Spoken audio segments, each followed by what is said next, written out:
Hello guys, Kalmier here once again, and so today we are going to work with stopping the spawning pads from producing slimes, and the best way to do that is to flood them with water. Now before I can do that, I had to remove all the torches that were on my spawning pad and replace them with lightstone.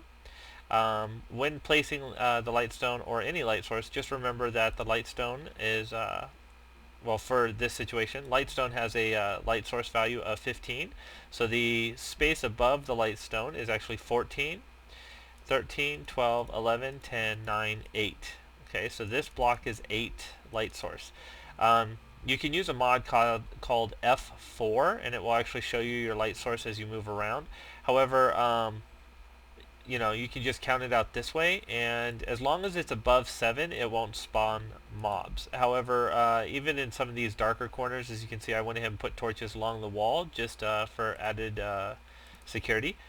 And so the first part that we need to do is we need to, when we release the water, it's going to start flowing over this way, and it'll flow into the canals. Now, if we have 1, 2, 3, 4, 5 waters pouring off this way, instead of this water flow flowing downward like that, it's all going to be pushing towards the wall, and so it will actually disrupt our channels. So in order to prevent that, what we're going to do is we're going to set up a border of signs. There's two methods to do this. If you have canals going in between two spawning pads, like if I had a canal that went this way, what I could do is I could just put the signs up on the I'll show you over here actually. I can just put signs that come out from the wall like this, and just keep doing that all the way past the canal, and so that way the water will just flow over the canal, and it won't actually disrupt the canals. What this does is, because the sign is below this air block, the program will still register the air block above this sign, stating that a mob can spawn there. And even though it can't spawn a mob in this particular area, if it tries to spawn a pack of mobs, it may end up putting one out on this edge. However, on my spawning grounds, since I'm not using canals through the middle, if you recall, this is the last row that I can have slimes spawn on. If I go over one row, even though this can still spawn a mob, slimes can't spawn in this section, so there's no point in me putting the signs up like this. So instead of this, I'm going to use a different method that also uses a lot less signs. So let me go ahead and show you that. Let me get out of here real quick.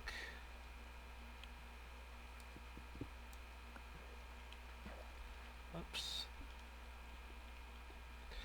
So the method I'm going to use is basically, rather than put them down one level, I'm going to put them up like this.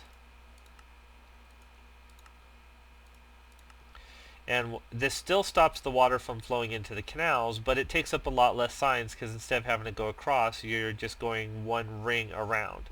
So this method requires roughly 16 signs per edge of each chunk. Now this is going to take less than 16 for me, because I have this glass area built in, so that took away the need for 3 extra signs on that side. But other corners may require a few extra signs, and I'll show you that in just a minute. Let me go ahead and finish this line.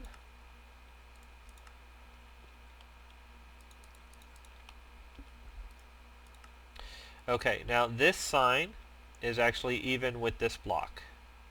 Okay, so this sign is taking up the air next to this block. If I put another sign on that, now that sign is actually hovering over the empty corner.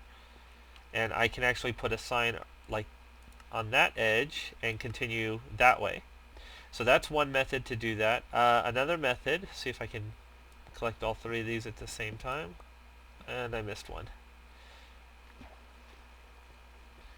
Another method that you can use, which I think I prefer, because if one of these signs break, the whole chain breaks. So rather than just have it all linked to one sign, you can kind of sneak off the edge here and put one there, put a sign on top of that, and then continue your chain this way.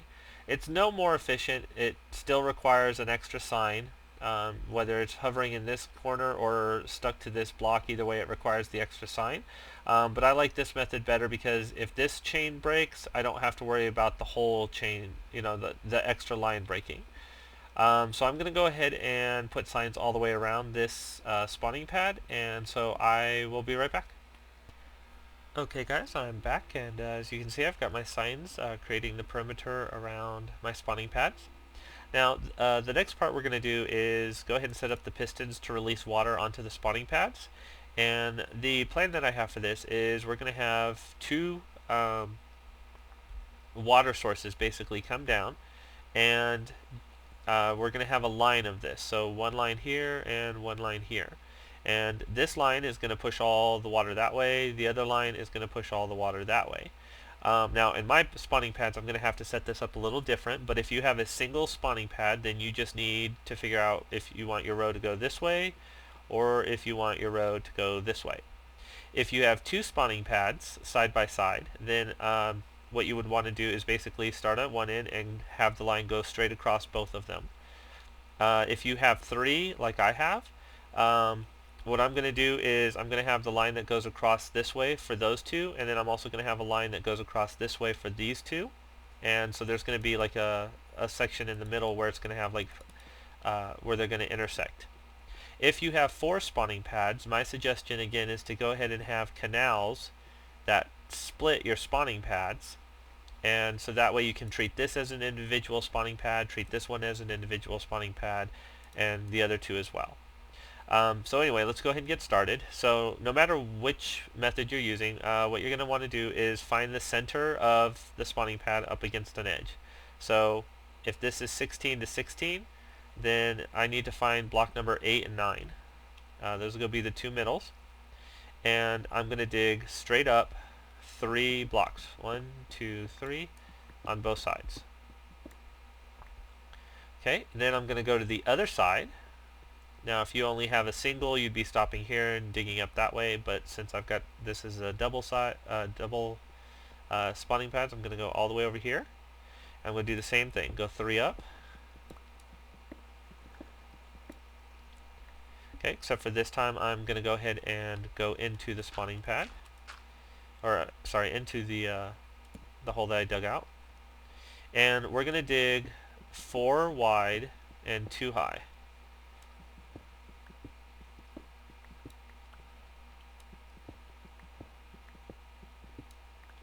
Okay, so from here we are basically just going to continue this 4 long room all the way down to the opening that I made on the other side. Now something you have to keep in mind is where you had your small slimes go across. And I actually know for a fact that I have one going from that ladder that went across to the other side of the room, so I'm going to run into that somewhere. And the only thing I have to do is basically just redirect it. The one that's going to cut across this room, I'm probably going to have it go up a ladder, go across this room, and then just drop down and continue onward. So it's just going to be redirected over this area that I'm cutting out right now. So let me go ahead and cut this all the way down to the other end, and I'll be right back. Okay guys, so I've got my tunnel dug here. This is where I started, and I dug it all the way out, and I reached the hole that was over on the other side. And as you can see, this is where the slimes come. I had to plug up this hole. It's got 2 ladders going up. It flows, and then I put a water bucket source over on that side, so it flows over this way, drops back down onto the half stone, and continues that way. So that's a very simple fix for this.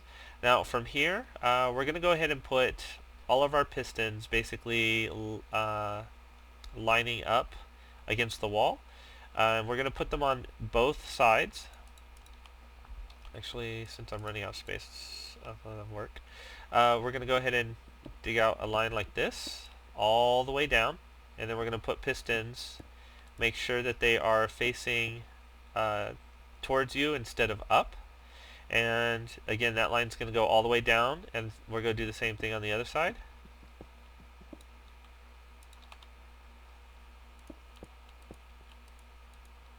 and that's also going to go all the way down. So we're going to have all these pistons basically, and the finished product, basically what's going to end up happening is we're going to remove all the stones that's in between, and when the pistons are on, they're going to stop the water from flowing. When the pistons are off, they're going to shut, and it's going to let the water flow down. So let me go ahead and line this hallway up with pistons, and I'll be right back once again. Okay guys, so I've got all the pistons lined up all the way down the corridor. So the next part, we're going to cover all of them with a block, and we're going to cover all of those with redstone dust. So like that, and it's going to go all the way down and then come all the way back. So once again, I'll be right back. Alright guys, before we actually activate the pistons, be sure you don't have anything that's going to be pushed out of the way. For example, I have these holes where my ladders go up this pillar. So I need to make sure that I break away the blocks where that's at. I've already scattered around. Those are the only holes I really have to worry about. So I'm going to go ahead and go back up and turn on my pistons. Anywhere the redstone dust dies, you simply just put a repeater. So I'm going to put a lever here and activate it. And go down here to where it dies and set a new one. And we're also going to go ahead and remove all these blocks that we're currently walking on. So after you get all your repeaters up, you just want to destroy all the blocks so that all the pistons are extended like that. So I'll be right back. Okay guys, as you can see, I've got the redstone dust lit up all the way. Every piston is activated and pushing out right now. So what we're going to do is we're going to place our water. Now to do an infinite water source, if we put one on this block, skip that block and put one on that block. It'll form 4 infinite sources, and then we can just keep pulling from that source and go to the next one. So put one there and one there, and that forms the infinite blocks. So I can take one more, put it there, and just keep doing this all the way. So I'll be right back once again. Okay guys, I have the water is completely laid across all the pistons. I'm still standing on 2 dirt blocks so that I won't fall, but whenever I hit this, all the pistons move out of the way and push the water down. Now this corner is not correct because I still have the pillar there, but as you can see the rest of it, the water is pushing everything over to the edge. So if you turn on your water and there is still a mob on the spawning pads, it's still going to push them off, and then no more mobs will be able to spawn. Now on the other side, as you can see over here, that spawning pad is not complete yet, so I'm going to do this exact same thing, but I'm going to do it for that spawning pad going across that way.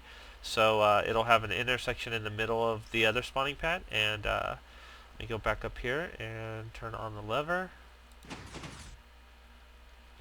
So let me go ahead and do that part, and I'll show you the finished project.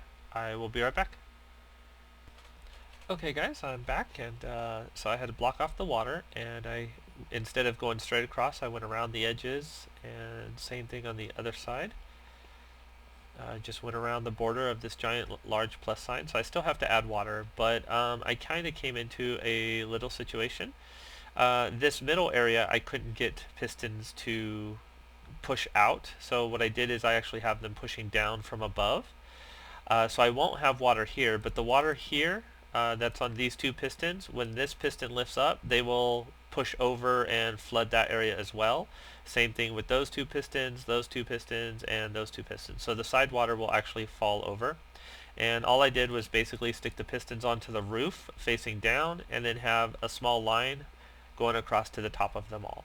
So let me go ahead and add all my water and take away all the dirt, and I will activate this and we'll see what it looks like. Alright guys, so it's working perfectly. As you can see, it's all got diagonal streams, and it doesn't matter which side you're on, it still has diagonal stream because the corner meet perfectly in the middle. There is a dead zone in the middle, just the 4 blocks have a dead zone, but I'm not too worried about it because if the slime decides to hang out in here, it's just going to suffocate and it'll still die. Anyway, so I'll go ahead and wire that to my base, and this will be complete. In the meantime, if you found that this was efficient or you learned something new, please definitely give my video a thumbs up and subscribe. Thanks again.